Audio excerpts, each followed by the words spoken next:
Kanye West is about to make his own adult entertainment website. And then he hopped on a podcast saying that he is God and he controls the world. And then he just started taking shots at people. He said that Drake sold his soul to the devil and that he will do anything to go against God, which according to Kanye is him. And then he said all live streamers are industry plants, including Kai Cenat. Ryan Garcia just trolled the whole world. A bishop got attacked on a live stream. Someone lit themselves on fire on live television, and the Dior runway had Illuminati hand symbols all over it. Let's get right into it. Welcome to Exposing the Media, episode number 9. All right, let's see what's going on with Kanye West first. Just watch these podcast clips. We are the kingdom, and I'm the head of the kingdom. I am God. No one can suggest shit to me, period. Wow. You can't tell my daughter to say shit to me about Jesus. I'm going to just tell you some real simple shit. God runs the world. I am God. I run the world. Let me make that very clear. That's such an awkward laugh. Moving on, the next hottest topic. Trying to change the subject. Somebody that you call. Why that be so funny to you? It's like, I know, it'd be like, make you feel uncomfortable, right? It's like when they came in and just like, they put the gun on the table and then start laughing. They know the gun's on the table. It's really there type shit. You know what I'm saying? This is really God.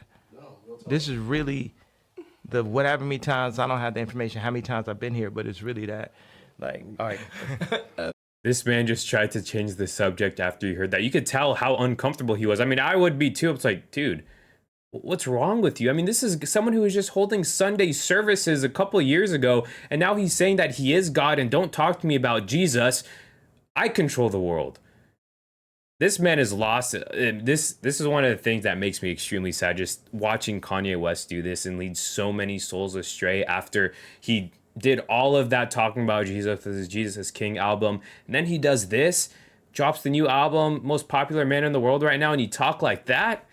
Oh man, that hurts. That hurts. And he's not done. Keep watching. Drake has a rich baby daddy named Lucian and Universal. Wow. He's like, like, man, my daddy got it. You know what I'm saying? It's like, my daddy controlled the spins. My daddy got the DSPs. My daddy. Drake has a rich baby daddy named Lucian. So all of his streams in the number ones is controlled by someone named Lucian.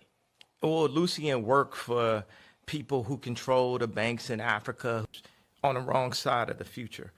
Wow. If you posting something negative, you're just on the wrong side of the future because, we out here stepping away from Adidas, like the shit that Kai sent somebody, that's some industry plant shit. He gonna be talking shit about my pants. So he's an industry plant. He's an example. Of course, he's the opposite. Plant. Total fucking that exact genre is the most industry plants. It's about like influence and mind control. And then he gonna mention my daughter's name a week later. It's like, nigga, don't mention my daughter's name and then you dissing what's paying a $200,000 a month child support. Wow. That's the billionaire child support is different. Yeah, but it's like, don't mention this and then mention my daughter's name. It's like, it be that kind of shit where I'm like, that don't make God happy. Yeah, did the Hoover concert together. Me and the rest of the world thought y'all were back cool. What happened after that? Like, what happened after that to where y'all didn't? Because I thought once that concert happened. It cuts Drake's soul.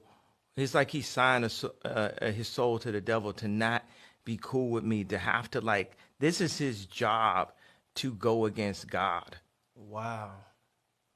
And it cuts his. So if you don't know what Kanye West was saying about the Drake and Lucian Grange thing, he's saying that Lucian Grange controls all of the plays. Lucian Grange is the CEO of UMG, which is the biggest record label in the United States. So he's saying that this guy is pushing out all the plays. He's controlling the plays, who gets on the top charts, and that Drake is basically always going to be on there. Now, Lucian Grange, a very rich guy, a lot of power. I mean, he said that he has connections with people that own the banks, which is 100% true. So Kanye is not lying about this.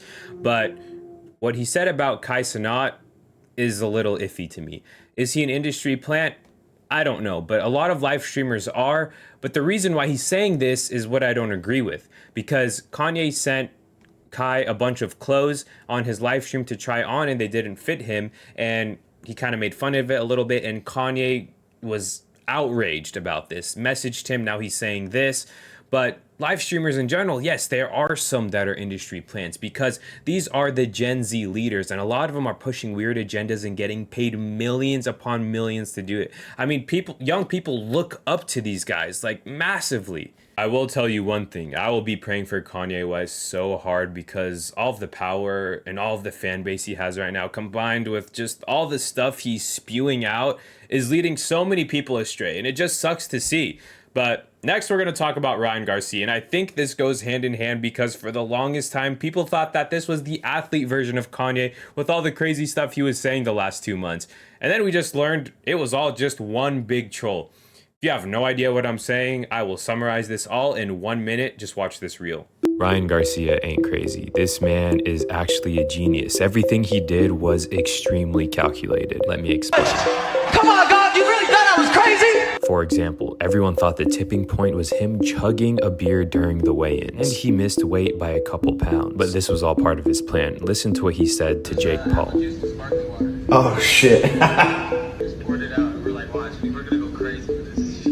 But why would he do that? One, to make him look even crazier, but this was all feeding into the bigger picture. Ryan Garcia, the night before the fight, placed $2 million on himself to win $12 million. The crazier he looks like to the world and the less serious about the fight he is, the odds start to go against him. That means the more money you place, the more money you get back. And he did it all by giving glory to Jesus and exposing the elite. Yeah, he did a lot of stuff we don't agree with, but that's an easy way to make the headlines. He even said it himself. This is why people need to stop believing everything on the internet. The last thing you should worry about is a kid acting crazy on the internet. I didn't even really want to say this, but it's the truth. You know, everybody needs to acknowledge, like, yo, I'm tripping.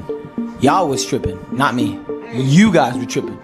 I was the one that was actually with sanity. Just witnessed a marketing masterclass. I just know this guy got help from Logan and Jake Paul because they always do something big and wild before their fights, and it becomes one of the most viewed fights in television history, which Ryan Garcia did and perfected. Now, what I respect about Ryan Garcia is that he kind of did it with conspiracies and exposing evil and explaining what elites do to, you know, children and what happens behind closed doors. And yes, he just scratched the surface on these things and didn't go into detail. But when you have a platform that big, I mean, that's all it really takes to get some people to start doing their own research. And it's pretty easy to find the proof after that because it's all factual things. He also did it by saying Jesus' name. Now, this is a gray area because one day he would say, I have a girlfriend. One day he would say, F this, F that, F you. And then he would say, all glory to Jesus Christ. And then he would go back to it and say, all glory to Jesus Christ. And I think that's either for attention, it's either battling with addiction. But I mean, I guess we're all just human, and who are we to judge? But it's kind of a weird thing. So let me know what you guys think if you saw it and you know what I'm talking about. Next, let's talk about the Dior runway. They just had this a few days ago for one of their fashion collections for the spring or summer or whatever the heck it was. And this is going to be quick. I just wanted to show you it real quick because somehow I was the only one on social media that caught this and still no one's talking about it. But they literally have Illuminati hand symbols all over their runway. I can't believe this is real. And if this is not the truth hidden in plain sight, I give up. I don't know what to tell you anymore. Let's talk about things that are a little bit more serious. We have Megan Thee Stallion accused of harassment by a cameraman who said he was forced to watch her get intimate with another woman. This man's name is Emilio Garcia, and he filed a lawsuit alleging he was trapped inside of a moving vehicle with the hip-hop star in a foreign country while she engaged with a woman. He said in the LA Superior Court that after the incident, he was warned, do not ever discuss what you saw, and berated and called him names and was treated very differently by Megan. The harassment was so severe or pervasive that it created a hostile, abusive work environment that made Garcia's working conditions intolerable.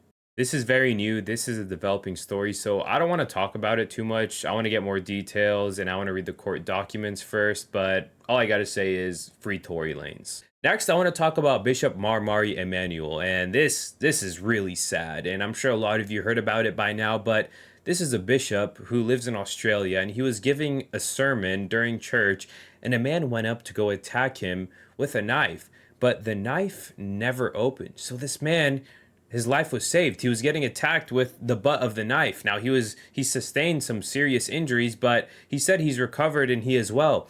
But here's what happened. When the bishop got up on his own 2 feet, he looked over at this boy and he prayed over him. And if that doesn't tell you how powerful and how loving Jesus Christ is, I don't know what else to tell you. This touched my heart. Now listen to what the bishop said after.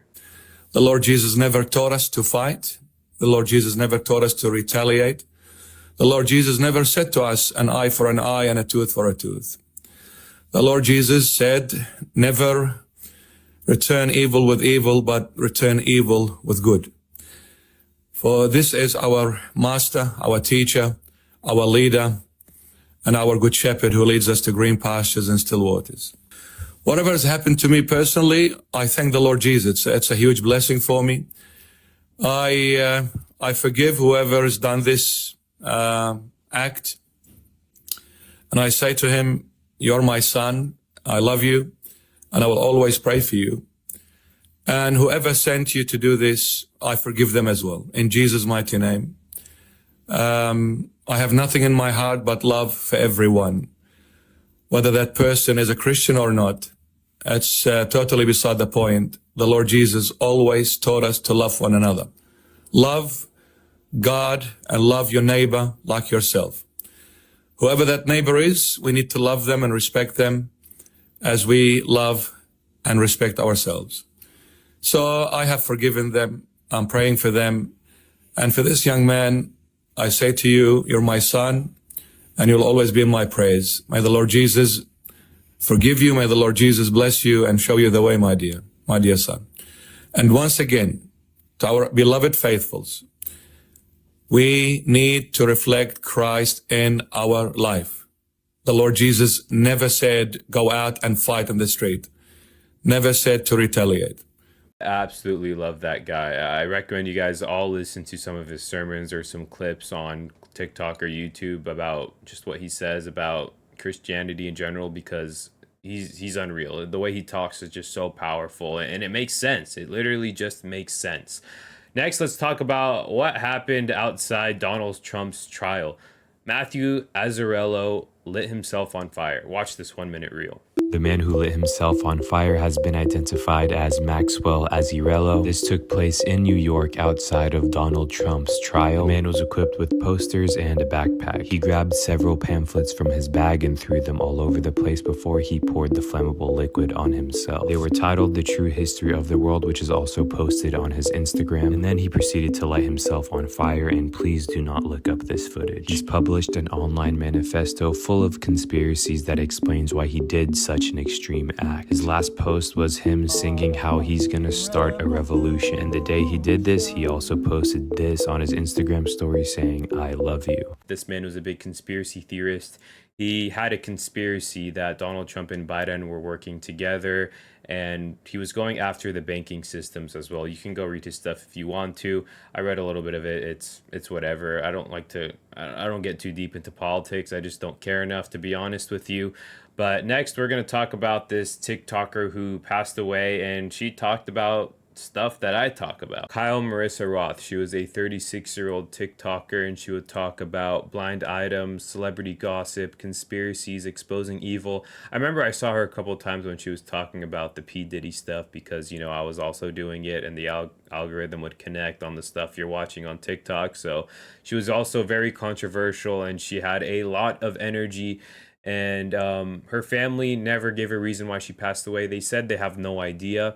And I'm not going to waste energy on conspiracies. I know there's a lot out there on what happened to her. I'm not going to waste my energy on that out of respect for her and her family. But what I do want to say is we can just take this as a sign. We don't know what happened, but, you know, for all the truth seekers and all the people that like seeing evil get exposed and talking about conspiracies, you know, yes, God is watching us, and God is always with us, and our place in heaven with him is solidified. But hey, we're still living here on earth, and we're not invincible. If we play with fire, we might get burned. So I just want everyone here to stay well protected, stay prayed up, and, you know, just keep on fighting. I love you all, and I hope you enjoyed this week's episode. I posted about Coachella last week, and things didn't go very well with that. I can't give much details on it, but yeah, see you next time.